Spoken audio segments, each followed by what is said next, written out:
تو جتنی تکلیفیں آپ پر گزری ہیں کسی انسان پر نہیں گزری، لیکن کسی ایک عید کے دن کو بھی یوم سوگ ڈکلیئر نہیں کیا گیا۔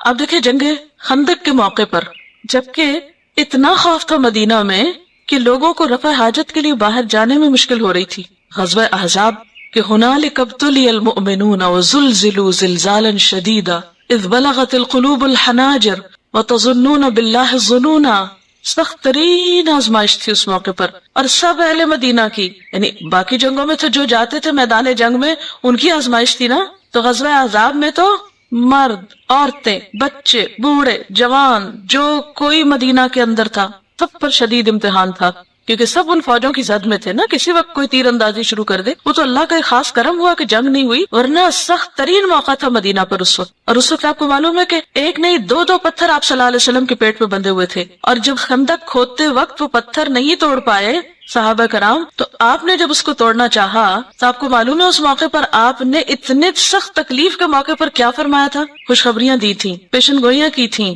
روم اور ایران کے فتح ہونے کی خوشخبری کہ میرے سامنے دنیا لپیٹ کر رکھ دی گئی، جہاں جہاں میری امت پہنچے گی خوشخبری ہے تمہارے لیے۔ صلح حدیبیہ، انا فتحنا لک فتحا مبینا، کہاں اتنا شدید قسم کا جذباتی دھچکا، واپس جاؤ، کوئی عمرہ نہیں، اور واپسی پہ سورت نازل ہو رہی انا فتحنا لک فتحا مبینا لیغفر اللہ لک ما تقدم من ذنبک وما تأخر، اور پھر کتنی ساری نعمتوں کا ذکر آگے، سب جذباتی طور پر چور ہو چکے ہیں، وہاں خوشخبریاں سنائی جا رہی ہیں۔ یہ ہے ہمارا دین، یہ ہے اس کی ٹریننگ، یہ ہے اصل تربیت، ایک چیز کو لے کے بیٹھ نہیں جانا۔ آپ دیکھیں کہ آپ صلی اللہ علیہ وسلم سے بڑھ کر قیام اللیل کسی کا ہوتا تھا؟ آپ سے طویل نماز کسی کی ہوتی تھی؟ آپ سے زیادہ طویل سجدے کسی کے ہوتے تھے؟ طویل رکوع کسی کے ہوتے تھے؟ نہیں۔ اور آپ کا اپنے ازواج مطہرات کے ساتھ کیا تعلق تھا؟ کیا کسی ایک کا حق بھی کبھی مارا تھا آپ نے؟ جب قرآن میں آیا کہ جس کو چاہو اپنے پاس رکھو، جس کو چاہو تم الگ کر دو، جس کے ساتھ جیسے چاہو سلوک کرو، تم پہ کوئی مواخذہ نہیں عدل کرتے نہ کرو، کوئی پوچھ نہیں، لیکن اس کے باوجود آپ کا معاملہ کیا تھا اپنی ازواج کے ساتھ؟ آپ گھر میں کیسے ہوتے تھے؟ حضرت عائشہ کیا بیان فرماتی؟ آپ گھر میں ہوتے تھے اب بالکل ایک عام انسان کی طرح گھر کے اندر ہنسی مذاق کر رہے ہوتے تھے، گھر کے کام کاج میں حصہ لے رہے ہوتے تھے، اور ادھر اذان ہوئی، ادھر آپ اجنبی ہو گئے۔ کتنا مشکل ہے کہ عین دنیا کے اندر ہوتے ہوئے اللہ تعالیٰ نے بلایا تو چل دیے۔ سوئچ اوور ہونے میں کتنی دیر لگی، ایک سے دوسری کیفیت میں جانے کو کتنی دیر لگی۔ یہ ہوتا ہے مومن۔ جمعہ کی نماز، جمعہ کی اذان آئے، سب چھوڑ دو، فسعوا الی ذکر اللہ وذروا البیع، آگے مسجد، فاذا قضیت الصلاۃ، خطبہ سنا، بڑا روحانی تسکین ہوئی، سب ہوا۔ اب کیا ہے؟ فاذا قضیت الصلاۃ فانتشروا فی الارض، جاؤ کاروبار کرو، پورے دن کی چھٹی کوئی نہیں، جاؤ کماؤ، اپنے کام کرو۔ یہ ہے ہمارا دین۔ تو جب تک ہم اعتدال نہیں سیکھیں گے کس کس چیز میں، جسم کے تقاضے، روح کے تقاضے، عقل کے تقاضے، جذبات کے تقاضے، ان چار چیزوں میں جب تک اعتدال نہیں ہوگا، نہ یہ زندگی کامیاب ہو سکتی ہے اور نہ اگلی۔ کامیاب ہونا ہے تو ان چار چیزوں کے تقاضوں میں بیلنس قائم کرنا ہے۔ پہلی چیز ہے جسم کے تقاضے۔ اب مزید آپ خود بھی غور کر سکتے ہیں، میں ہلکی ہلکی آپ کو راہ دکھاتی ہوں سوچنے کی، پھر آپ مزید خود سوچتے رہیے۔ جسم کے تقاضے، نہ تو اپنے آپ کو اتنا بھوکا رکھیں کہ آپ کی کمر ٹوٹ جائے، اٹھ کے بیٹھنا محال ہو، رنگ پیلا ہو جائے اور اتنے لاغر نظر آئیں، نہ سوئیں، نہ کھائیں، نہ پیئیں کہ آپ کسی کام کے لائق نہ رہیں۔ یہ نہیں ہمارا دین سکھاتا ہمیں۔ اتنا کھاؤ، اتنا آرام کرو کہ جس سے تم ایک طاقتور انسان ہو کر کام کر سکو۔ اسی طرح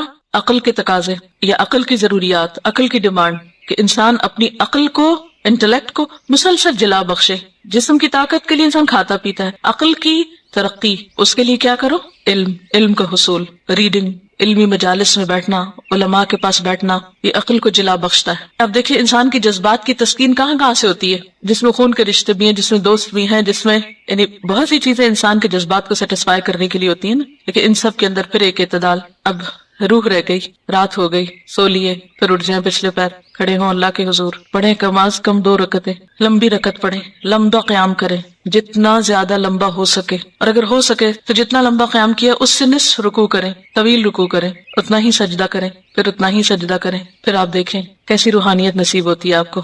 پھر اٹھیں، کھائیں پیئیں، پھر عقل کے تقاضے پورے کریں، پھر جذبات کے کریں، پھر روح کے کریں۔ یہ ٹائم ٹیبل ہونا چاہیے آپ کا۔ اور اگر کسی ایک چیز کو بھی اگنور کریں گے، آپ کی شخصیت امبیلنس ہو جائے گی، غیر معتدل ہو جائے گی، جس سے آپ ایک کامیاب انسان نہیں کہلا سکتے۔ اور مومن کے لیے اس میں سے ہر تقاضے کو پورا کرنے کا اجر ہے۔ آپ کا کھانا پینا بھی عبادت ہے، آپ کا علم حاصل کرنا بھی عبادت ہے، آپ کا خدمت خلق کرنا بھی عبادت ہے، آپ کا اپنے رشتہ داروں کے حقوق نبھانا بھی عبادت ہے، آپ کا پھر اللہ کے حضور گڑ گڑانا بھی عبادت ہے، یہ سب کچھ عبادت ہے. اسی کا نام جد و جہد ہے، اسی توازن کو پکڑتے رہنے کا نام جد و جہد ہے. یہی جہاد ہے اصل.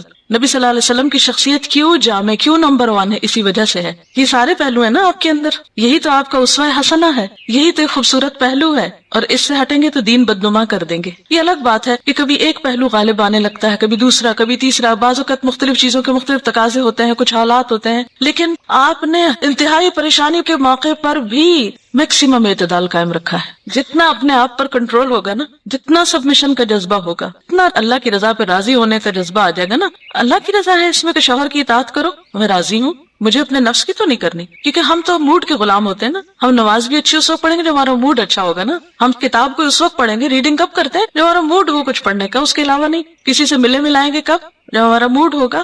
ابھی دل نہیں چاہ رہا نہیں. موڈ کی غلامی نہیں، معبود تو ایک ہی اللہ ہے وہ، اور اسی نے یہ ساری حیثیتیں ہماری رکھی. اور یہ تقوی ہی پیدا کرتا ہے. تقوی اس میں بیلنس کر دے گا نا. کیونکہ آپ نے دیکھا ہوگا طلاق کے مسائل میں تقوی، عبادات میں تقوی، کھانے پینے میں تقوی، ہر چیز میں، ہر ایک پہلو میں. کیونکہ جب اللہ کا خوف غالب آئے گا نا، وہ شعور کی اعلیٰ ترین کیفیت جو انسان کو فوراً بتائے گی کہ نہیں یہ درست نہیں ہے، بس یہ حد اتنی ہی، یہ اتنی، یہ اتنی، بس اس سے آگے نہیں. نہ تو انسان صرف کام و دہن کا غلام بن کے رہ جائے کہ صرف اس کی زندگی میں کھانا پینا اور جسمانی تقاضے ہی ہوں، پہننا اوڑھنا، شادی بیاہ بس، یا جذباتی کے تقاضے ہوں. نہیں. یا پھر انسان جسم اور جذبات کو ایک طرف چھوڑ کے صرف روح اور عقل کے پیچھے پڑ جائے، اس سے بات نہیں بنے گی. اب تھوڑی سی اگر آپ کی تھنکنگ کلیئر ہوئی ہے نا، تو اب آپ اس پیٹرن پہ سوچیں گے نا انشاءاللہ. مثلا دن کو آپ ان حصوں میں بانٹ لیجئے، یا پھر آپ مینٹلی اس میں لے آئیے اپنے آپ کو کہ ہاں مجھے یہ بھی کرنا ہے، یہ ضروری ہے، یہ ضروری ہے، یہ کرنا لازم ہے، یہ کرنا ثواب ہے، یہ کرنا باعث اجر ہے. تو پھر آپ دیکھیں گے کہ ہر ایک کو ڈھلنے میں مشکل نہیں ہوگی. جب ہمارا بیلنس بگڑتا ہے نا ہماری سوچ کا، سب سے پہلے تو کہ جس میں ہم کچھ کاموں کو زیادہ کار ثواب سمجھ لیتے ہیں اور کچھ کاموں کو ہم